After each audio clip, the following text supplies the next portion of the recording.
Hey, what is going on guys? This is Tharshey and welcome back to another video on the channel. Today we're going to be looking at the top 5 tips and tricks for new players in Lord of the Rings Rise to War. So if you guys do enjoy this video, then please do drop a like, comment and subscribe to the channel, and don't forget to turn on those post notifications. Anyway, before we get into the video, I just want to say that YouTube channel memberships are now a thing. So if any of you guys do want to become channel members, click that join button down below and get access to all the exclusive perks that come from being a channel member, both on YouTube as well as on my Discord server. Anyway, let's get straight into it. Okay guys, so remember, these tips are not in any specific order from most important to least important or anything like that, so just keep that in mind. Anyway, the first tip: don't waste your gems. So I know, you're gonna get impatient. Like, I'm super impatient. I use my gems on a lot of things that are just not worth it. Okay, so as a free-to-play or low spender especially, your gems are even more important than if you're just buying tons of gem packs and you have them lying around. So you must not waste gems on stuff like speeding up your builds or whatever. So for example, I have my storage upgrading, and if let's say I didn't have speed ups, I could buy speed ups with gems. There's no point to it. Okay, at the end of the season, everything is going to reset except your commanders and your gear and your respect. So all these upgrades you've done, it's just going to reset. So don't waste gems on just speeding up a 6-hour timer. You can use those same gems on something more important. So yeah, that's the first tip. Okay, and instead of that, what you should be using your gems on is stuff like this. So every day you get one free precious antiquities chest, and then you get a second chest that's at a discount of 200 gems, because normal chests are 400 gems each. So rather use your gems on that. Okay, get the free chest and then buy the discounted chest for 200 gems, because that's definitely well worth it. The next thing you want to use your gems on instead is after you do your tavern tips. So tavern tips give you XP as well as respect or even equipment, just depending.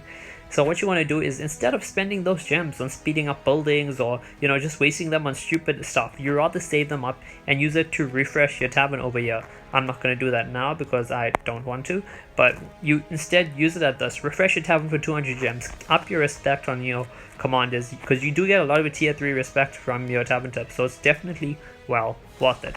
So that's number 1. Okay, don't waste your gems on stuff like speeding up buildings, etc. Everything is going to reset in the next season. Instead, save your gems up, buy the discounted precious antiquities chest, buy the tavern refresh as well. Now on to tip number 2. Are you having trouble, whether it's finding mobs or finding empty camps or finding tiles that you need? Okay, this has a built-in search. Okay, so the game, it wasn't always as good as the search is right now, but right now they have a really good search function. So you can search for wood tiles, you can search for stone or grain tiles, and you can choose what power you want. So if you're only able to hit 60s to 90s, for example, you can change the slider to search from 60 to from 60 to 90 or 60 to 130, or if you only want to look for 300 tiles, you can just make it that. So 260 to 300 or 300 to 300, you can search for that. Or if you're looking for any tile, so you're not looking for specific types, you're not looking just for wood or stone, but if you're looking for any tile that's between 230 to 300, you can do that. If you're only looking for 300 tiles but you're not really bothered about it being a stone 300 or an iron 300, you just want a 300, you can search for that as well. And I'll search for, I think, a 20 by 20 radius or something, though right now there's no unoccupied tiles next to me. You can also use it to search for mobs. So if you want to look for mobs, you can specify what level range, and then you can click search and it will find them. So let's just see if it defines any mobs. There should be mobs. Yep, there we go. So let's say I only want to find mobs that are level, can I please get the slider? There we go. Let's say level 30 to level 40. So if I search for this, it's gonna find me mobs that are level 30, and it found 5 of them within range that are all over level 30 and below level 40. So see, you can search for mobs if you're looking for bosses. So they have an event where you basically can fight bosses, and when you defeat them, it gives you a ton of gold, and the gold you can use to upgrade your troops and stuff like that. So it's definitely a very helpful event, but sometimes finding bosses is rather hard. So you can just use this and it will find any bosses nearby. So there we go. Is this a, yep, there we go. There's a boss right here. This is a Huon. I'm not sure how to pronounce that, but yeah, so you can use the search function to search for bosses. You can also use it to search for neutral camps. Neutral camps are basically just camps nearby that allow you to recruit units that you can't build from your barracks. So okay, I'm right next to one, so I'm not gonna bother searching for it, but you see it will find these camps for you. So this is the Great Beast Pen. For example, if you want to find Mumakil, you can use it to search for Mumakil, Keepers, Great Beasts, and you can search. So if you search, yeah. Unfortunately, this doesn't only show unowned, it shows all the Great Beast camps nearby. But you can just check to see like this. Okay, no, none of those are unowned, unfortunately. But you can use this to search for any of the AI or any of the recruitment camps that are scattered around the map, whether it's Eagles, Vanguards, Bjornings, Wraiths, Seafarers, Keepers, Mumakil, Great Beasts, Bree Riders, Hobbit Archers, Hobbit Slingers, or Dunleading Warriors. So, and you can also use this to search for mysterious things and uncanny effigies, I believe it's pronounced.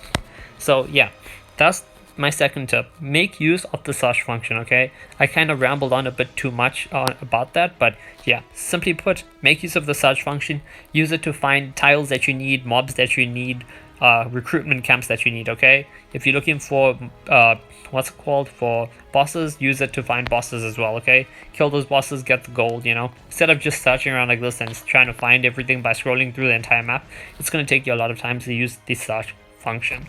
Now, number 3, gear. So, don't get rid of your blue gear, okay? Unless you spend a lot of money on the game and therefore you literally just don't need blue gear at all because everyone has purple and gold and stuff, then yeah, maybe this doesn't apply to you. But for most players, even those that do spend, like if you spend a little bit or if you're a medium spender, you're still gonna need blue gear on some of your commanders, because in the end you're gonna have 10, 15, 20 commanders and you're just not gonna have enough gear to equip them all. So save up some of your blue gear, because blue gear can actually be really good. Or when the commander is familiar with the piece of equipment, so they've got it maxed out over here, for example, then it will give them this helmet will give plus 30 might. This leather armor will give plus 20 might, plus 7 focus, and plus 7 speed.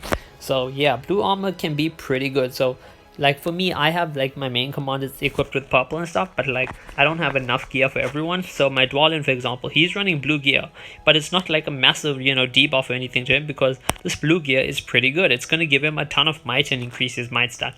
So that would be my third tip to you guys, okay? Keep all your gear, unless it's green. Get rid of green, there's no point to it, okay? Just get rid of it. But keep your blue gear, okay? You can get rid of some that you don't need, but if you find a good gear piece that you want, for example, maybe this Haradrim bow, it's really good on Heldir. It gives commander might and it gives army attack to ranged, and it has ranged might, which gives my ranged units even more damage dealt. So that's pretty good and it's pretty helpful, and it can actually use your commander pretty decently. Like he's not going to be trash or anything. With this blue gear, you will be able to use him to fight AI tiles. He may not be the best in PvP, especially by people that have much better gear than you, but you'll still be pretty good. And I believe they are going to allow you to refine blue gear soon enough, so it will make blue gear that much better. Okay, on to tip number 3, gold. Okay, gold is important, but it's also not important, but you have to be smart with it, especially early on in the season. So there's two ways, there's a few ways of getting gold. One is you levy gold over here, and this depends, the amount you levy just depends on how upgraded your quarters are, your different 4 quarters. So whether it's your Rohirrim or your Numenorian or your Elven or your Dwarvish quarters, the higher level that is, the more gold you can levy per turn. Or you could double the levy, but that costs you 100 gems, and I say never do that. It's never worth it, okay? Gold is easy enough to come by. You don't need to spend gems to try and get more gold, okay? Because later on in the season, you're going to be stuck with just tons of extra gold that you don't even need. So don't waste your time doing that, okay? But you can get gold like that, or you can get gold, as I said, from defeating bosses. When you defeat a boss, you'll get like 150,000 gold from it. But early on in the season, you're not going to have that much gold, okay? So what you're going to do is don't use your gold to upgrade every single unit, okay? So if we look at my barracks and we go over to like my lower tier units, don't use your gold to upgrade all these tier 1s or tier 2s that you get, okay? Just leave them unupgraded. It's fine, they'll do fine. Only start upgrading once you get to tier 3. Even then, choose which ones you want to upgrade. Like for me, okay, I've upgraded both my Guardians and my Iron Warriors, but I didn't initially upgrade Guardians, okay? I first upgraded my Cav because I was using Cav commanders, and then I upgraded my Iron Warriors once they were maxed out. Then I went and I worked on my Guardians, okay? But what I'm saying is don't waste gold early on tier 1 and tier 2 troops, because you're not going to be using them that much unless you are. If you are using them a lot, or if you're using a certain one, for example, because you have equipment that works well with it, then upgrade that one, okay? But otherwise, save your gold up, okay? So then once you unlock tier 3 troops, you can immediately get them at high skill level. So, you know, you have the maximum effects from their effects, or the maximum bonuses from their effects. And now on to the final tip of the day. So, final tip of the day is pretty simple, okay? You have a lot of commanders. Don't level all of them up, okay? Now, I know you see like, oh wow, I have Theoden, I have Eowyn, I have Gimli, I have Dwalin, Arwen, and Aragorn, you know? And you want to upgrade them all, you want to use them all. There's no point to it, okay? There's a couple reasons why. Number one, you're just not going to have enough gear to outfit them all with good gear. If you outfit them all with just base stuff, so you don't upgrade any of your gear, you just put one item on each person, you're going to be losing a lot of your PvP fights, you're going to lose a lot of your PvE fights even, okay? And if you want to know, like, you know, you're going to run into whales that have mass upgraded gear, like you'll run into maybe an Eowyn with like a max upgraded cutlass, or a Scout's Mail, or Horseman's Helm, and you're gonna die. You're gonna wonder, why are you not doing as well? Just because your opponent upgraded their gear a lot and you're using gear that's not strengthened or refined at all. So what you want to do is you want to use only 1 or 2 commanders, okay? So at the start of a season, pick 1 or 2 commanders that you want to use mainly for that season and focus on upgrading them first. Once they're upgraded to level 50, okay? So like my Theoden and my Eowyn, once they're upgraded, now I can focus on other commanders. So you'll see I've started upgrading my Gimli and my Dwalin as well. And then eventually I can walk on maybe, like, I did walk a bit on Celeborn because I was interested in trying him out, but yeah, you can eventually upgrade other commanders later down the season. But basically, for my final tip, choose 1 or 2 commanders, maybe even 3, because if you want to have 2 main fighters and 1 support commander, choose a couple main commanders, put all your gear on them, and focus on upgrading them and leveling them up at the start of the season, so you have some high level commanders to do PvP and PvE fights with. And then you can use your other commanders as pathers or tip masters or something like that. Pathers basically means you just outfit like 1 or 2 commands of troops on them and you use them to take all these empty one power tiles, so that you don't waste stamina on your main commanders, because commanders have a certain amount of stamina. So maybe you have 120 stamina, right? So it means you can take like 6 or 6 tiles, just depending. If you have your first 24-hour boost, then you can obviously take some more, because that'll give you 12 tiles in total.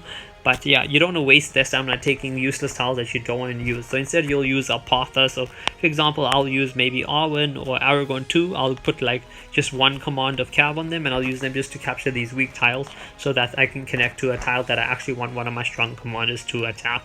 Anyway, if these tips did help you out, then let me know down below in the comment section. If you guys want me to do another video like this, maybe a top 10 or a beginner's guide, so like everything a beginner should do, or a guide for just a new player starting off in a new season, what you do first and all of that stuff, let me know down below in the comment section. I'll get around to doing that. Anyway, I hope you guys did enjoy the video, and if you did, please do drop a like, comment, and subscribe to the channel, and don't forget to turn on those post notifications. Anyway, I'll see you guys.